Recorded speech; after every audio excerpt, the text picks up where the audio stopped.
How's it going, everybody? And the best is the best that was the best that ever will be. There have been none before me, and there'll be none after me. Therefore, I am the one and only Jay Covey, and welcome to Wrestling Made Simple. We got an action-packed week this week with your news of the week, followed by your SmackDown review, and then a Raw review, and then I go into my predictions for SummerSlam 2024. I then have my review of SummerSlam 2020, going back to the pandemic era. Thought that'd be a little fun. I then have my drink of the week, followed by the Battle Droid of the week.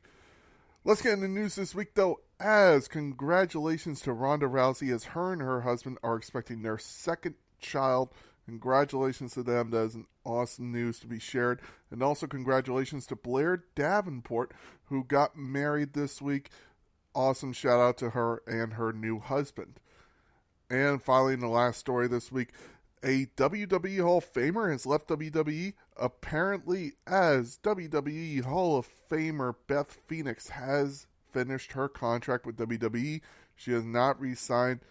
Something tells me we will see her in AEW soon, as her husband Edge, now performing as Adam Copeland in AEW, is still there for a long-term contract, along with one of his best running mates, Christian, and a couple of his best friends, the FTR. So, something tells me we will see Beth Phoenix in AEW soon. Let's get into news. Let's get into SmackDown this week. SmackDown kicked off with L.A. Knight, facing Santos Escobar. United States. LA Knight would pick up the win when Logan Paul would attack Knight after the match. And then professional boxer Terrence Crawford had a promo segment with Austin Theory, Grayson Waller, and Crawford laid out Theory. That was nice to see. We then get Queen of the Ring, Nia Jax, and Miss Money in the Bank, Tiffany Stratton versus Michin, Mia Yim, and Women's Champion Bayley. Though the heels would pick up the win, Tiffany's briefcase was taped up after Bayley destroyed it, so not very Tiffy time. After this, we got Undisputed Champion Cody Rhodes going for his sit-down interview. We would then get a gauntlet match, which would have WWE Tag Team Champions #1 contenders of Apollo Crews, Baron Corbin, Legado del Fantasma. The Street Profits would defeat Apollo Crews and Baron Corbin. The Street Profits would then defeat Pretty Deadly. And then you would have the Street Profits defeating the OC. After this, the Bloodline would come out and pick up the win to cement themselves as the #1 contenders for the WWE Tag Team Championships. Now let's move on to Raw. I feel like I just read the spoiler. Why does this not feel right? This doesn't feel like SmackDown. I don't know. Something's weird about this, ladies and gentlemen. Give me 1 second, because please spoilers for tonight's SmackDown. For next week's SmackDown, make it sure. Car for next week's SmackDown. No, this feels right. Okay, I'm just making sure, because you do so many reviews and eventually they all start to blend together. Anyway, let's move on to Raw. As Raw kicked off with Seth friggin' Rollins talking about how he is going to be an impartial referee because he hates both men. CM Punk would try to sit on the outside, but Seth Rollins would order him into the ring.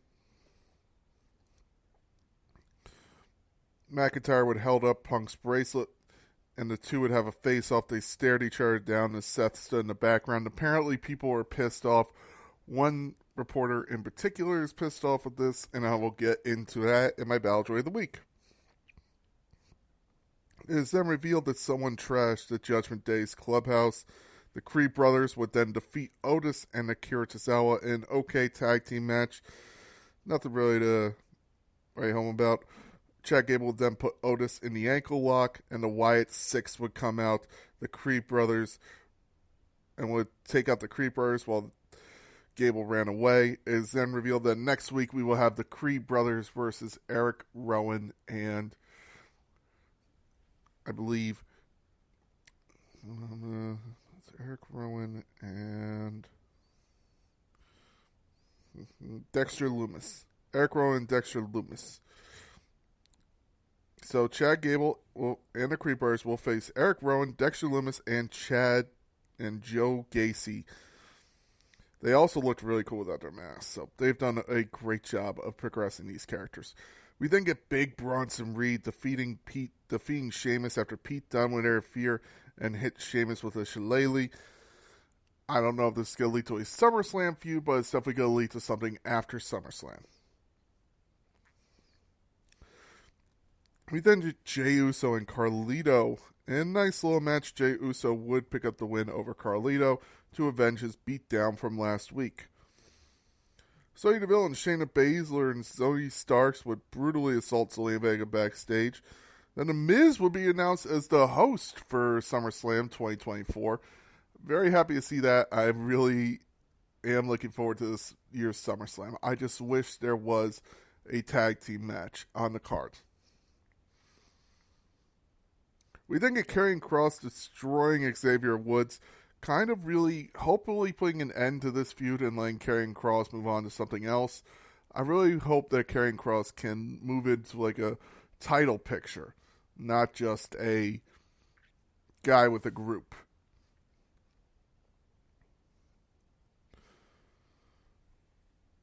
We then get Intercontinental Champion Sami Zayn defeating Dominic Mysterio via DQ after Carlito and JD McDonough interfered. Jey Uso would come out and to make the save, but and take out the Judgment Day. Braun Breaker then attacked Sammy, but Sammy fought him off. And everybody stands tall. Heroes stand tall to send a crowd home happy. We then move into our 6-woman tag team match. Sonya Deville, Shayna Baszler, and Zoe Starks versus Lyra Valkyria, Katana Chance, and Kaden Carter. Okay match. It would be weird though, as Damage Control would then come out and lay out Sonya's faction after the match. And in a backstage interview, Dakota would challenge Sonya to a match on next week's Raw. We then get your main event of the evening. We get King of the Ring Gunther versus the World Tag Team Champion Finn Balor. A match that could sell out any arena on the independent scene, guaranteed. These two are amazing wrestlers.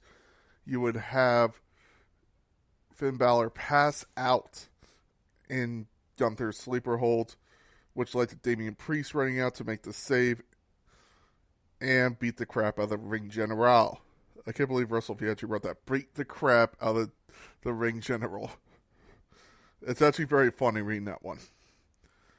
It was a fun run. Actually, good go home, I really thought. I thought it was definitely one to be looked at. So, for SummerSlam, it's getting me excited. I'm really excited to see The Miz. And again, I just hope on SmackDown they announce a tag team match.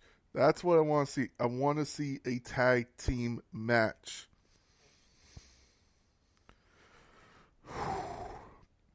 But with that being said, let's look at the SummerSlam card and see what the matches are. You have CM Punk versus Drew McIntyre with Seth friggin' Rollins as the special guest referee. Look for CM Punk to pick up the win, but not because of Rollins. CM Punk will then lose a return match to John Cena at the Royal Rumble. He will then go on to win the Royal Rumble and challenge Seth Rollins for the World Heavyweight Championship as Seth Rollins wins it at Royal Rumble. Sami Zayn versus Braun Breaker in Cleveland Stadium. If I had to guess, I would say Braun Breaker picks up the big win in the stadium. That would be a cool one to see. Logan Paul versus L.A. Knight. Yeah, I'm going with L.A. Knight finally picking up the win, winning the United States Championship, and getting that title off of Logan Paul. Will probably be your main event. Cody Rhodes versus Solo Sikoa for the undisputed WWE Championship. I'm going with Cody Rhodes retaining, but it's going to be a hard fight, and Roman Reigns returns at the end of the night. Liv Morgan versus Rhea Ripley. Look for Liv Morgan to retain, but not because of a dirty Dom heel turn, but because Raquel Rodriguez returns and costs Rhea the match, becoming the Diesel for Liv Morgan's Shawn Michaels. Bayley versus Nia Jax. I'm going with Bayley retaining. I don't think they want to put the title on Nia. And Damian Priest versus Gunther. Look for Damian Priest to retain. I think two mid-card titles will change hands, and you will have the two main event titles stay put. And the women's titles will stay put as well. But those are my predictions for SummerSlam 2024. I think it's going to be a fun show, definitely. I think they'll probably announce one more match or two. But I think it's going to be a fun show. I think you're going to be very happy with the way Triple H is booking this. I think it's going to be awesome. Let's move on to SummerSlam 2020, ladies and gentlemen. 0 attendance behind closed doors, coming from the Amway Center in Orlando, Florida. The tag, you'll never see it coming. Originally supposed to take place, I believe, at the TD Gardens. Because, yes, I had bought tickets for that. Because SummerSlam got canceled, so I took my money. I was going to buy it for SummerSlam. But that got canceled as well. So, all my money went back to me. I didn't lose anything. The pre-show had Apollo Crews defending his United States Championship against Bobby Lashley. Apollo Crews would pick up the win and would eventually lose it to Bobby Lashley later on in the year. MVP would introduce the new United States Championship, but Bobby Lashley would eventually take that from Apollo Crews before winning the WWE Championship. We then get your main card as it kicked off with Bayley versus Asuka for the SmackDown Women's Championship. Bayley would pick up the win to retain her title. Sasha Banks would be on the outside and they would have two belt bangs or Bayley tube straps. It was all that shit at that time because they were also the women's tag team champions. You would then get the Street Profits defending their tag team championships against Angel Garza and Andrade. Remember that tag team? With Zelina Vega leading the heels. A nice little tag team match. The Street Profits would pick up the win. There was no question that they were going to win this. After this, it was Mandy Rose versus Sonya Deville in the loser leaves WWE match. Now, the original point of this match was supposed to be Sonya Deville versus Mandy Rose in a hair match. But unfortunately at the time, a stalker would break into Sonya Deville's house, and it just rattled her, unfortunately, so bad that she could not really compete anymore for a while. She would disappear and wouldn't return until to be the special general manager along with Adam Pearce. That life takes over, ladies and gentlemen. Life takes over. So they made a loser-leaves WWE match. Mandy Rose would win, so Sonya Deville could take some time off. We then get Seth Rollins versus Dominic Mysterio in Dominic Mysterio's main roster debut, his in-ring debut really, as he would never compete in NXT until going for the North American Championship. It wasn't a good match. Seth Rollins would try everything he could, but Dominic Mysterio just wasn't ready in the ring, man. He would eventually win the tag team straps with his dad, but it just wasn't there for Dominic, in my opinion. Pat McAfee would actually also debut this week on NXT, and I would make the joke that Pat McAfee had a better debut than a Mysterio. You then get, in her second championship match of the night, Asuka trying to defeat Sasha Banks for the Raw Women's Championship. Asuka would pick up the win over Sasha Banks and would become your new Raw Women's Champion. And then we get Drew McIntyre defending his title against Randy Orton. The WWE Championship match. Drew McIntyre would pick up the win here in a hard-fought 20-minute match. In my opinion, the match of the night. Drew McIntyre would defeat Randy Orton and then would actually go on to lose the championship inside Hell in a Cell to Randy Orton after beating him in an ambulance match at Clash of the Champions. And finally, you get your main event match. The Fiend, Bray Wyatt, fighting Braun Strowman in a Falls Count Anywhere WWE Universal Championship match. This was a fun match. Definitely not the match of the night, but a fun match. Fun match, no doubt. As you would have Bray Wyatt pick up the win, and as he's celebrating with the title, you'll never see it coming. Roman Reigns spears Bray Wyatt. Has a shirt that says, "Wreck everyone and leave."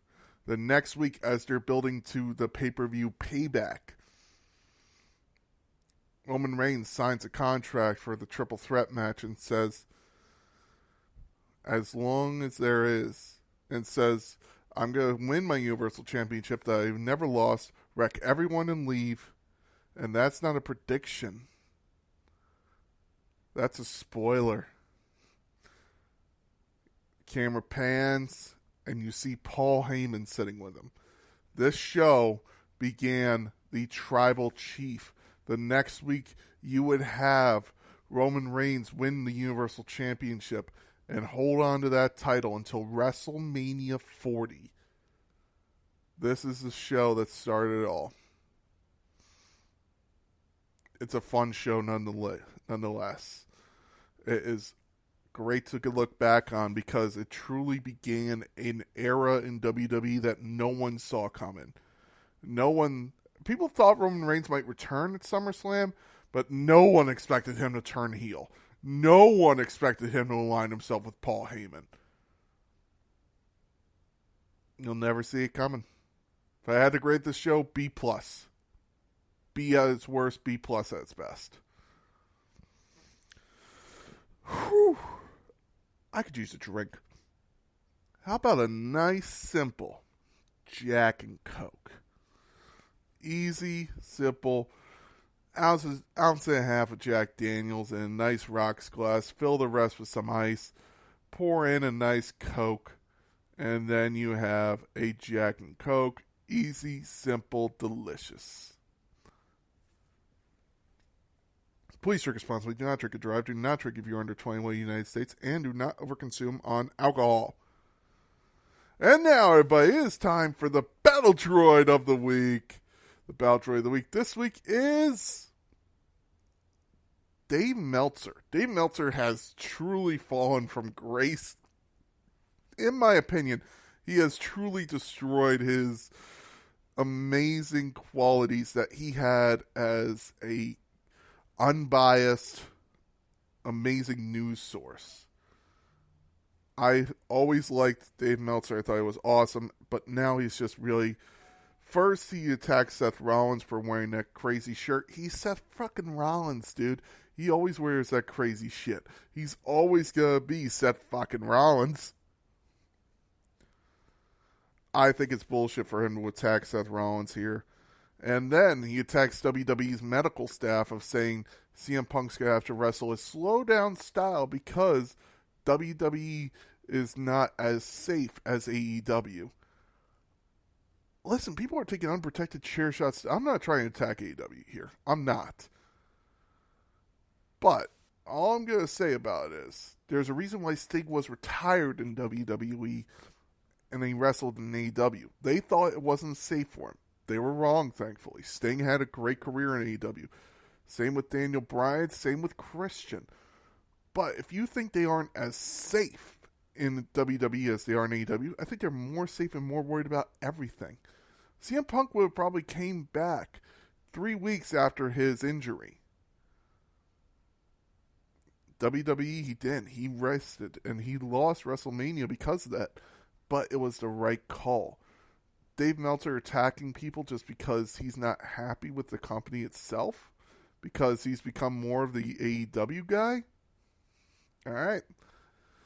I'm never going to attack AEW because I'm a WWE guy. I'm not. When they make a mistake, they make a mistake. When WWE makes a mistake, they make a mistake. I'm going to attack everyone. Be equal. Be even. Dave Meltzer is not. Because of that, Dave, you are the Battle Droid of the Week. Add this to your amazing trophy collection. Congratulations. Uh-oh. Ladies and gentlemen, thank you very much for listening. I have been the Big Guy. Please enjoy SummerSlam this weekend. Next week, we will move on to our next pay-per-view coverage. I believe we're going to start covering, let's see, it's September. So we'll see what pay-per-view I come up with for next week, because I don't know what the next pay-per-view is for WWE. I think maybe it's Crown Jewel. Let's see, WWE pay-per-view events, even though it's a premium live event. Upcoming event schedule. The Bash in Berlin. So maybe we'll do a really cool over the seas coverage of pay-per-views that have happened outside the United States. Until then, I've been the Big Guy. Have a great week in wrestling.